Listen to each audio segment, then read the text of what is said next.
Hello बच्चों, आज हम बात करेंगे पोइजलेस इक्वेशन की। राइट,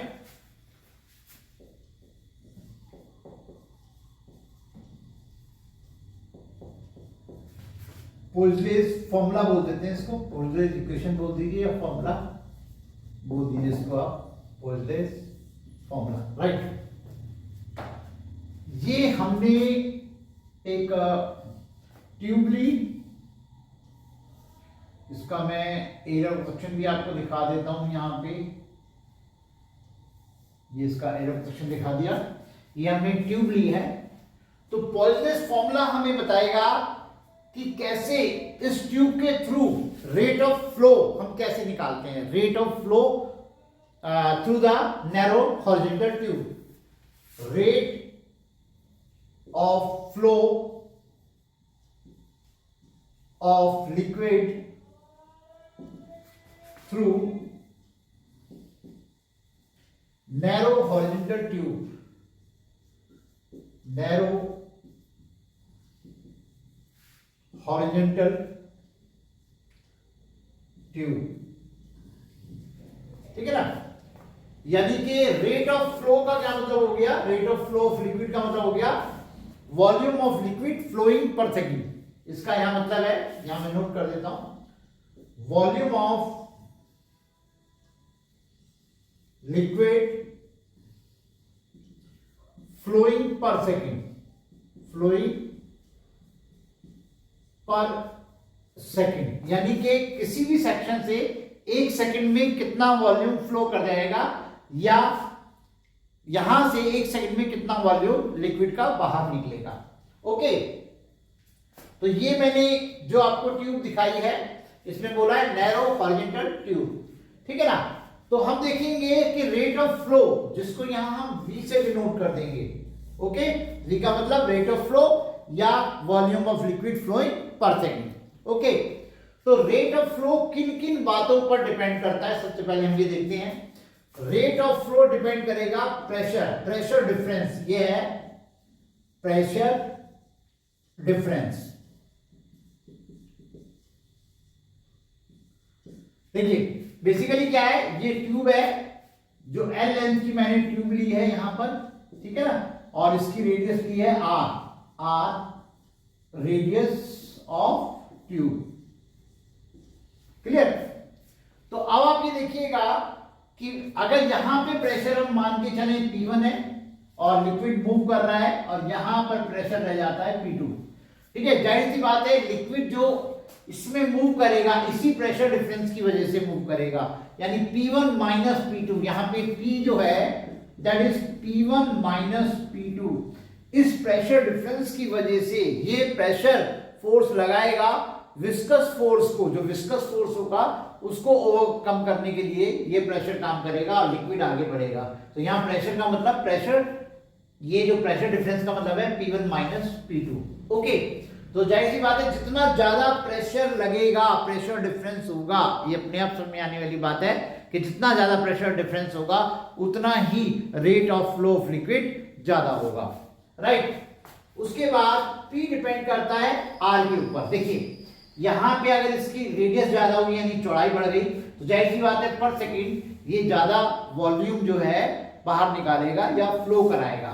तो यहां पर V प्रोपोर्शनल टू, पॉइजले ने अपने एक्सपेरिमेंट में बताया, स्टडी करके बताया कि V प्रोपोर्शनल टू R/4 होता है, ठीक है ना। इसका मतलब समझिए कि अगर हमने पहले के कंपैरिजन में रेडियस को डबल कर दिया, ध्यान दीजिएगा, अगर रेडियस को डबल कर दिया यानी 2/4 हो जाएगा, दैट मींस 16, यानी कि पहले अगर रेट ऑफ फ्लो V है तो अब 16V हो जाएगा, यानी 16 टाइम्स हो जाएगा पहले के कंपैरिजन में। ओके, उसके अलावा V डिपेंड करेगा आपका 1/η, ठीक है ना।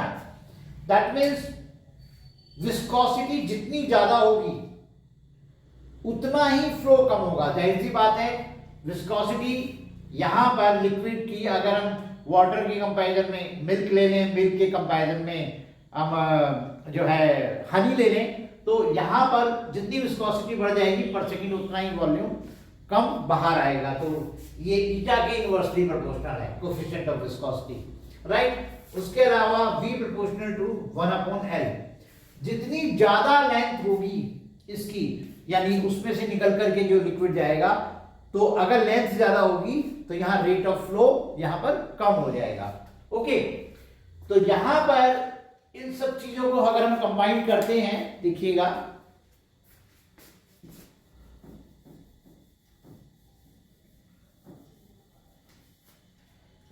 इन सबको अगर मैं कंबाइन कर देता हूं तो V प्रोपोर्शनल टू PR4/ηL, ठीक है ना। तो ये कांस्टेंट आएगा, डायमेंशनलेस कांस्टेंट आएगा π/8 PR4/ηL। तो ये हमारा फॉर्मूला यहां पर हमारा बन जाएगा, ठीक है ना। इसमें एक चीज और समझ लीजिए कि किस तरीके से लिक्विड फ्लो करेगा। लिक्विड यहां से एंटर करेगा, ठीक है ना। तो इस ट्यूब के अंदर जब लिक्विड एंटर करेगा तो जो लेयर इस ट्यूब के वॉल्स के साथ कांटेक्ट में है वो तो रेस्ट में आ जाएगी, है ना, वो रेस्ट में आ जाएगी। ओके, जो उसके अंदर वाली लेयर है उसकी स्पीड होगी, उसकी वेलोसिटी होगी, उसके अंदर वाली वो और ज्यादा वेलोसिटी से मूव कर रही होगी, राइट। और जो सेंटर लाइन है वो सबसे ज्यादा मूव कर रही होगी। तो इसको हम ऐसे दिखा सकते हैं, यहां पर जैसे हमने सेंटर लाइन ली, ठीक है ना, तो यहां पे हमने इसको ऐसे दिखाने की कोशिश की है। यहां सबसे ज्यादा वेलोसिटी होगी, यहां कम होगी, यहां और कम होगी, और ये जो वॉल्स के साथ होगी वो लेयर रुक चुकी होगी। ऐसे ही यहाँ पे ये वेलोसिटी और ये वॉल्स के साथ जो होगी वो रेस्पिरेशन में होगी। इस तरीके से ये मूव करेगा। यहाँ पर भी मैं इसको कोएक्सियल लेयर्स की फॉर्म में आपको दिखा सकता हूँ। जैसे ये वाली लेयर जो इसके साथ है, ये तो पूरी तरीके से रेस्ट में ही आ गई, ये वाली लेयर, ठीक है ना। तो ये तो पूरी की पूरी जो है वो रेस्ट में ही आ गई, ये वाली लेयर। और उसके बाद कि अब इसकी स्पीड जो है थोड़ी सी ज़्यादा होगी पहले ठीक है ना।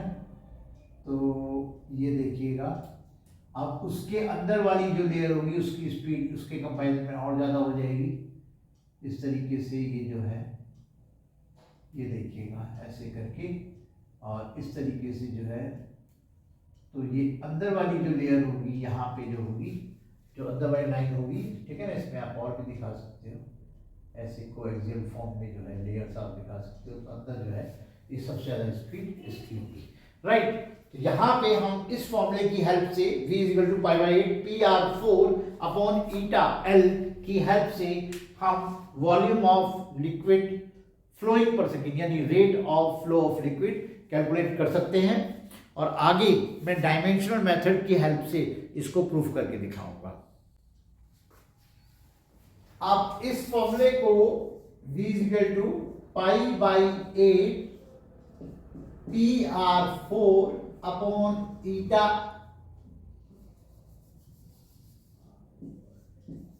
इस फॉर्मूले को हम डायमेंशनल मेथड से प्रूफ करेंगे, ठीक है ना। किस तरीके से प्रूफ करेंगे? जैसे हमने देखा, रेट ऑफ फ्लो किन बातों पे डिपेंड कर रहा है? रेट ऑफ फ्लो किन किन बातों पे डिपेंड कर रहा है? ये आपका डिपेंड्स ऑन पहला देखिए, पहला डिपेंड कर रहा है प्रेशर ग्रेडियंट पे, डिपेंड्स ऑन प्रेशर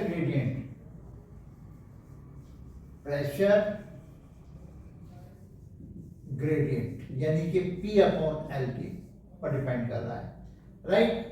फिर इसका डिपेंड कर रहा है आपका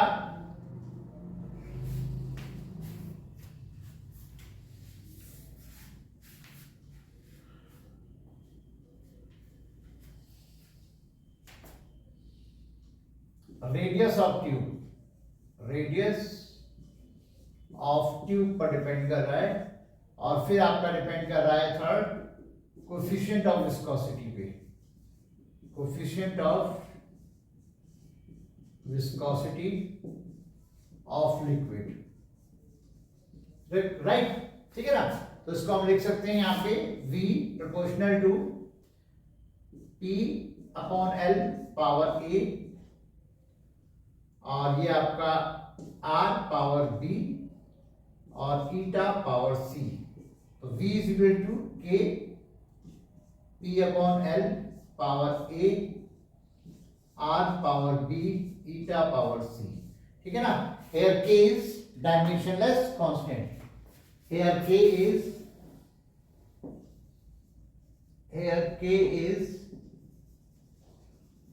dimensionless constant.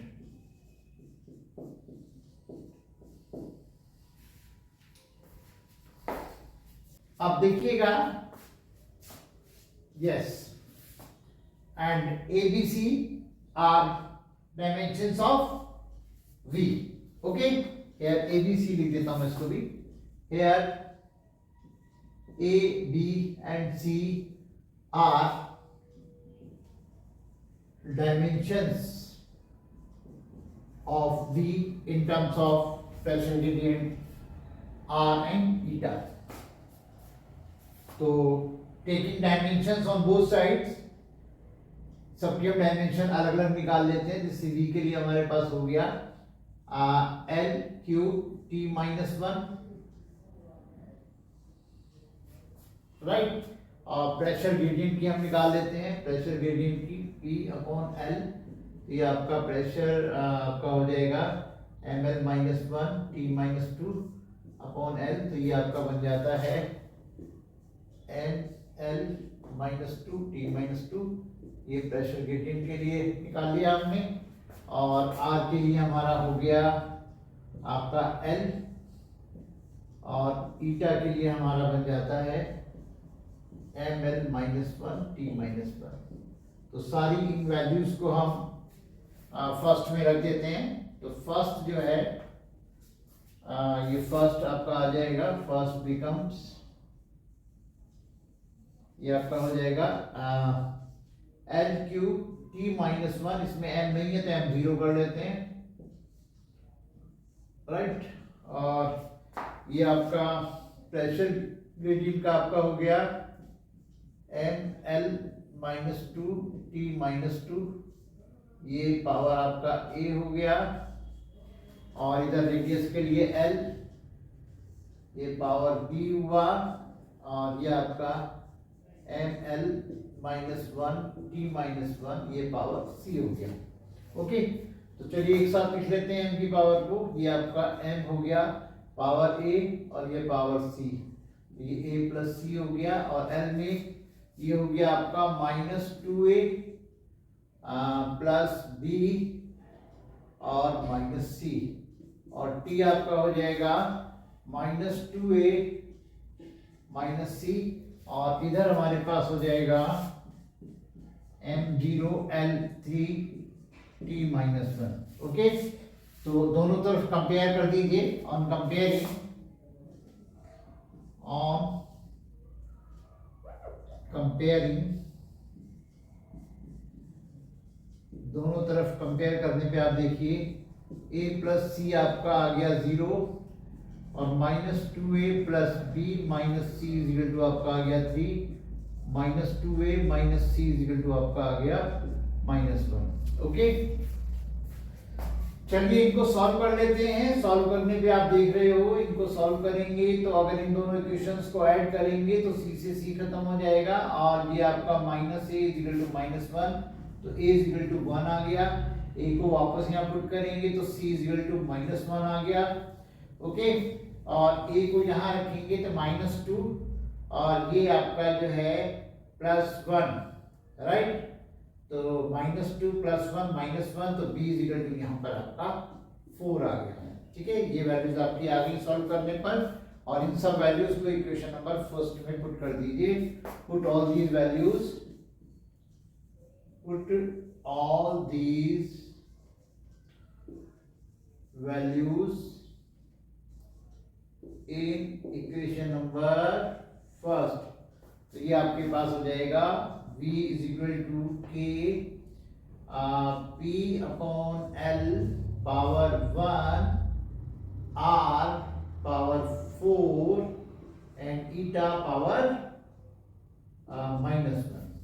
ओके, पास v k यहाँ पाई बाई 8 है तो पाई बाई 8 और p r power 4 upon eta L, ये फॉर्मूला मुझे मिल जाता है rate of flow of liquid through narrow horizontal tube. Right, clear है बच्चों? आई होप बहुत अच्छे से आपको समझ में आया होगा।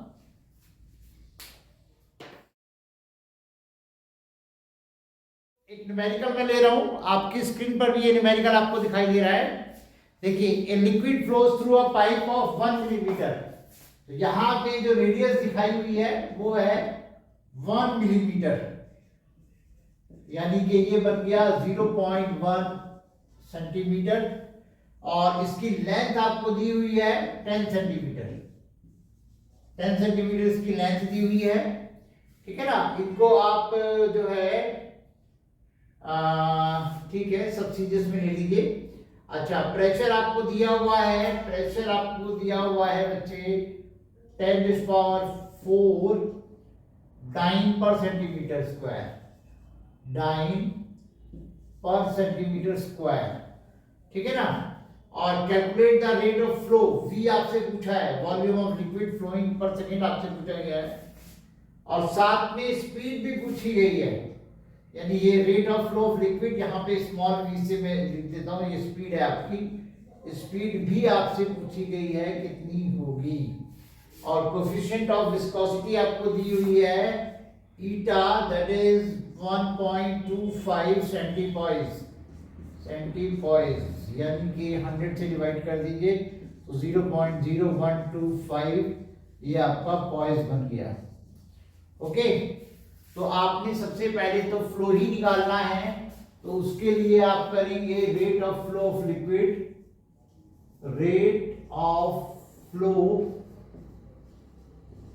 Of liquid will be V is equal to pi/8 P R4 upon eta L, right. तो ये आपके पास pi/8 आपका हो गया, ठीक है ना। इसको यानी कि हम ले लेते हैं 22/7 इंटू 8, और प्रेशर आपको दिया हुआ है 10⁴, और R आपको दिया हुआ है 0.1 raised to power 4 upon eta, coefficient of viscosity 0.0125, and L आपको दिया हुआ है 10 सेंटीमीटर। ओके, ये वैल्यू सारी मैंने रख दी है, इसका डायरेक्ट मैं आंसर बोल रहा हूं, आप अपना खुद से निकालिएगा। ये आपका आ जाता है 3.142 सेंटीमीटर क्यूब पर सेकेंड, राइट। अब हम बात करेंगे इसकी स्पीड की, तो इसमें स्पीड कैसे निकालेंगे, हम जानते हैं v का मतलब है a इंटू वी, यानी area of construction into velocity is equal to rate of flow of liquid. तो यहां से v हमारे पास आ गया v अपॉन स्मॉल a, यानी v हमारा है 3.142, और a एरिया हमारा निकलेगा πr² से। ओके, πr², यानी कि पाई आपने ले लिया 3.14 और r² यानी कि 0.1 स्क्वायर, ठीक है ना। तो ये सॉल्व करके आपका आ जाता है 100 सेंटीमीटर पर सेकेंड, 100 सेंटीमीटर पर सेकेंड, या आप कह सकते हो 1 मीटर पर सेकेंड। ये आपका फाइनल आंसर है। बड़ा सिंपल क्वेश्चन था, आई होप कि आपको क्लियर हो गया होगा। इस फॉर्मूले पर एक न्यूमेरिकल और लेता हूं मैं, को आप अपनी स्क्रीन पे देखिएगा। Glycerine flows steadily through a horizontal tube of length 1.5 metre and radius 1.0 centimetre. इसमें ट्यूब की जो लेंथ दी हुई है वो दी हुई है 1.5 मीटर, और जो रेडियस आपको दी हुई है 1 सेंटीमीटर दी हुई है, 1 सेंटीमीटर, राइट, जिसको हम चेंज कर लेंगे, ये आपका है 0.01 मीटर। ओके, उसके बाद कहता है the amount of glycerine collected per second at one end is 4 × 10⁻³ kg per second, यानी कि ये आप कह सकते हो mass of glycerine per second. ये आपको दिया हुआ है 4.0 into 10⁻³ kg per second. Okay, ठीक है ना। और इसमें एक चीज ध्यान देने वाली है, जब हम अपना ये फॉर्मूला यूज करेंगे, ये आपका volume of liquid flowing per second, ठीक है ना, ये हमारा फॉर्मूला है, ठीक है ना। इस फॉर्मूले में हमें वॉल्यूम पर सेकेंड चाहिए और ये दिया हुआ है मास पर सेकेंड। ओके, तो इसको हम इस मास पर सेकेंड को वॉल्यूम पर सेकेंड में कैसे चेंज करेंगे, ये आप देखिए। डेंसिटी होता है मास अपॉन वॉल्यूम, अभी आप पर सेकेंड वाले टर्म को भूल जाइए, अपॉन वॉल्यूम, ठीक है ना। तो अगर हमें वॉल्यूम निकालना होगा, वॉल्यूम अगर हमें निकालना होगा तो मास अपॉन डेंसिटी हम कर देंगे, मास अपॉन डेंसिटी, है ना। अब चूंकि ये मास भी पर सेकेंड है तो वॉल्यूम भी पर सेकेंड में हमें मिल जाएगा। तो ये हमारे पास हो गया, मास हो गया 4.0 इंटू 10⁻³ और डेंसिटी हमारी इसमें न्यूमेरिकल में ही दी हुई है, वो है 1.3 इंटू 10⁻³ 1.3 इंटू 10⁻³। तो इसको जब हम सॉल्व करेंगे तो ये बच्चे हमारे पास आ जाएगा 3.08 इंटू 10 की पावर बन गया है ये -6 मीटर क्यूब पर सेकेंड। तो ये हमें v की वैल्यू आ गई, v यानी volume of liquid flowing per second, यानी rate of flow of liquid आ गया, rate of flow of glycerine आ गया, ठीक है ना। रेट ऑफ फ्लो हमें यहाँ पर मिल गया। ओके, अब हमें निकालना क्या है इस क्वेश्चन में, इस क्वेश्चन में हमें निकालना है प्रेशर डिफरेंस। प्रेशर डिफरेंस हमें निकालना है, तो दैट मीन्स प्रेशर, बाकी प्रेशर को अकेला करके बाकी सब एक तरफ ले जाइए, 8v eta L upon pi r⁴, ठीक है ना। तो ये वैल्यूज हम यहाँ देख पा रहे हैं, ठीक है ना, ये सारी वैल्यूज हम यहाँ रखेंगे इसकी। अब तो ये आपके पास हो जाएगा 8v हमने निकाल लिया है, 3.08 इंटू 10⁻⁻6। ईटा हमारे पास बच्चे है, ईटा इसमें दिया हुआ है 0.83 पास्कल सेकेंड, यानी 0.83 पास्कल सेकेंड, और ये पाई हमारे पास हो गया 3.14 और रेडियस है हमारे पास 0.014, राइट। तो ये सारी वैल्यूज आप सॉल्व करने के बाद में यहाँ पर आपका डायरेक्ट लिख रहा हूँ, आंसर ये आ जाता है 9.8 इंटू 10⁻² पास्कल बेटा, ठीक है ना। ये आपके पास जो है फाइनल आंसर आपको मिल रहा है। ओके।